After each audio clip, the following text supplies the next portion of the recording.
It's definitely worth putting the time in to making the curry powder for this delicious Northern Thai curry. Welcome back to Wok Wednesday. I'm Jeremy from School of Wok, London's premier Asian cookery school.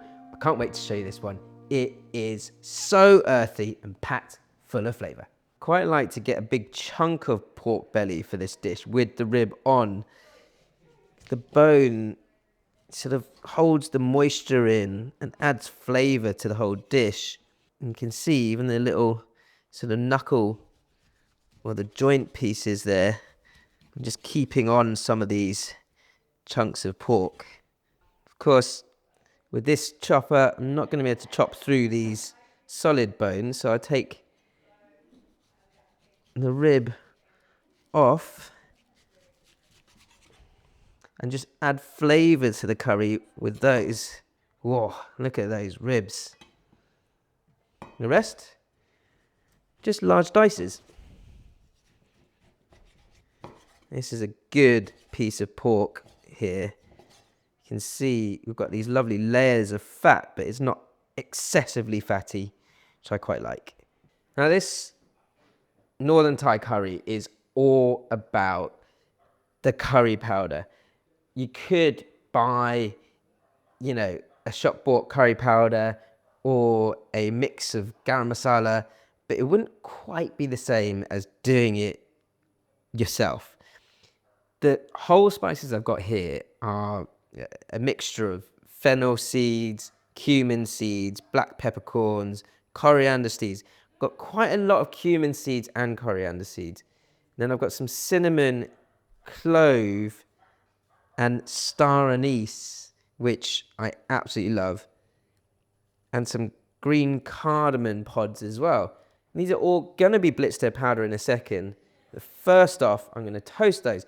And what this sort of toasting or tempering of spices on a medium heat does is really sort of draws out the incredible oils, and those essential oils from the spices. You'll really start to smell the aroma of that mix of spices after about 30 seconds or so. Oh, I've got a hit of cinnamon and star anise there. You can see that's starting to smoke a little, which I don't mind. And the cumin seeds and the fennel seeds and the coriander seeds are starting to sort of get a deeper brown colour to them. So that can go straight into a spice grinder. See, it doesn't take long to make up a good amount of your own garam masala, essentially.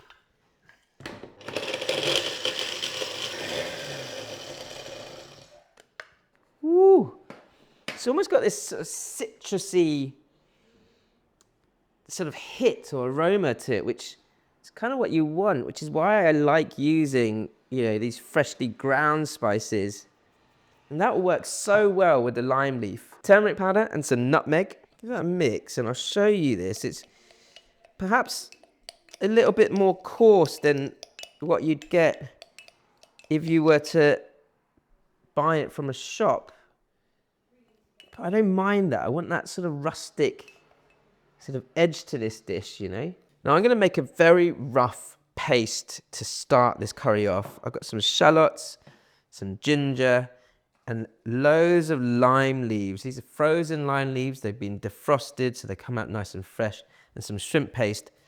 I'm just going to blitz this as well, because it's easy. Now, traditionally, you use Thai shallots for this. But, red onion or shallots like this work a treat too. Because I'm going to put this all into the blitzer, just a rough sort of chop to start it off is absolutely fine. This is a good show of how you can make something completely from scratch, which actually has quite a lot of ingredients in. Nice and easy and simple. And with the ginger, I'm going to use half of this for the paste. This sort of light paste. And then the other half, I'm just going to cut into nice fine matchsticks to pretty much garnish at the end. It's going to go with some pickled garlic, which you can buy in the shops Got this almost slight sweet sour flavour in that garlic, in those garlic cloves, which would go in for the last sort of 20 minutes or so. Lime leaf. Just going to take the stalks off this because they can be quite tough. Leave a couple of them to pop into straight into the curry whole. If you want, you can put some lemongrass in this as well. Totally up to you. But my preference is to allow that curry powder to really stand out. Got quite a few cloves of this pickled garlic, so I'm going to take a couple of them and pop them into the paste as well. I'm going to put some oil into this just to help make the paste. And that oil will seep out into the curry later on. Now with this curry powder, I'm going to kind of use it in different sort of parts of the curry to build flavour. So I'm going to mix a bit into this paste first. About a teaspoon. My shrimp paste can go in there as well. Just press that in. Make sure you don't get any sort of clumps of shrimp paste. Next up, I'm going to marinate the pork quite simply with a bit of salt and 2 tablespoons of my curry powder. Give that a good massage through, kind of like a dry rub right now. Of course, I'm cooking this into a curry today, but as I said, if you just rub this around with a bit of oil and then make kebabs out of this and slow cook them on the barbecue, it would be an amazing dish as well. From there, it is easy stuff. You know, you've done all your prep. So long as you're organized, this dish, pretty quick to cook. Well, it's a slow cooked dish, quick to prep. A little bit of oil. Remember, we've got some oil already in the paste. And the first thing you want to do is fry your paste.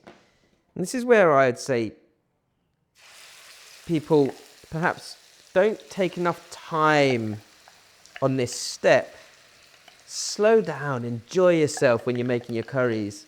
You want to cook your paste really well to a point where you're cooking out the grassy sort of aroma, that sort of slightly more raw flavour. So I'm on a medium heat. I just want to make sure you don't burn the paste, but you do want it to caramelize and almost stick a little bit on the bottom of your wok or your pan before you then stir it again. Well, this process of tempering that paste takes at least sort of 7 or 8 minutes, if not more. In the meantime, I've got my sauces where I've got even more flavor. It's going to be packed into this curry. Got a couple of tablespoons of fish sauce, about 3 tablespoons of tamarind concentrate, about 1.5 tablespoons of ketchup mayonnaise. That's the sweet soy sauce. This is actually the Thai style sweet soy sauce, and that will kind of balance out the sourness a little to the tamarind. I've got some palm sugar here, which I'm going to mix one of these chunks in first, and then we'll see how much more I need when I come to season the curry at the end. I do want a little bit of palm sugar in here at the beginning to kind of caramelize around all that lovely pork.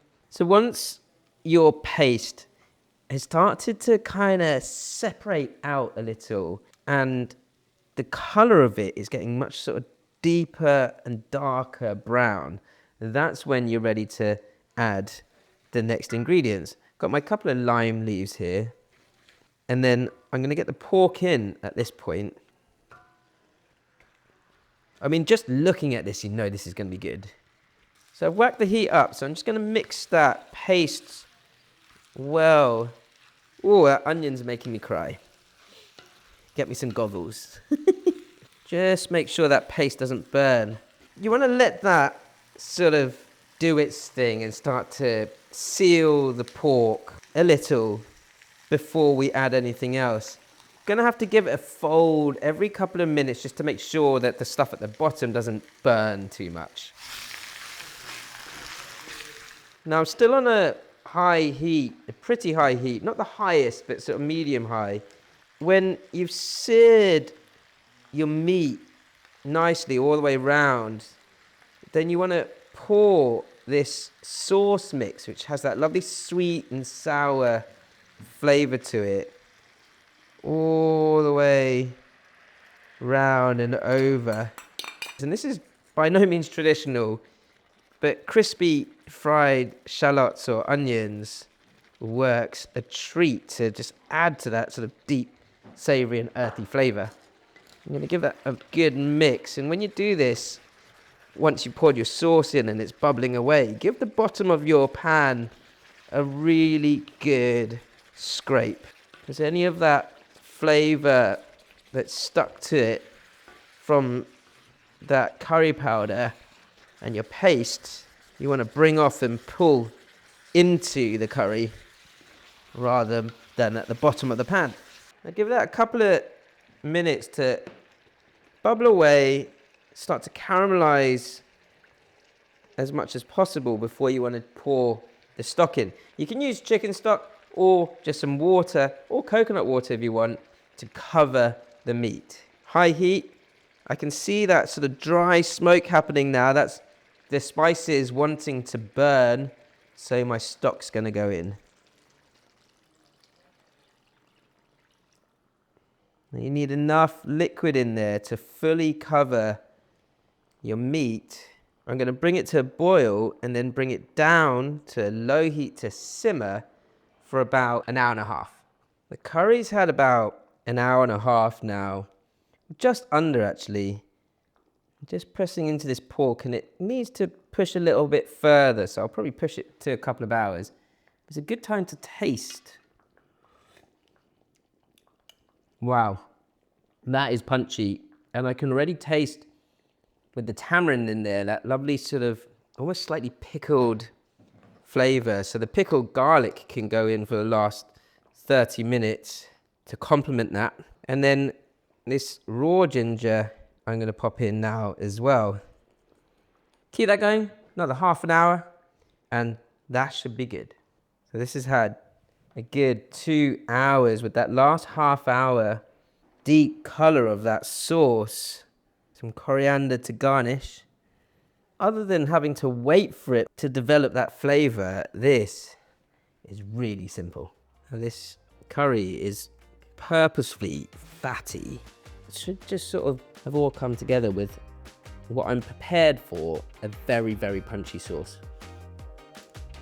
Now having tasted it before the pickled garlic went in, that half hour of the pickled garlic bubbling away in the sauce completely changes the flavor of it. Kind of brings out the tartness and almost the sweetness of the tamarind as well. Guys, you're gonna love this. Have it with a nice bowl of steamed rice, some simple veg on the side. My northern style Thai pork curry. Don't forget to like, comment, subscribe, ding, hit that notification bell for lots of different recipes, all based on Asian cuisine.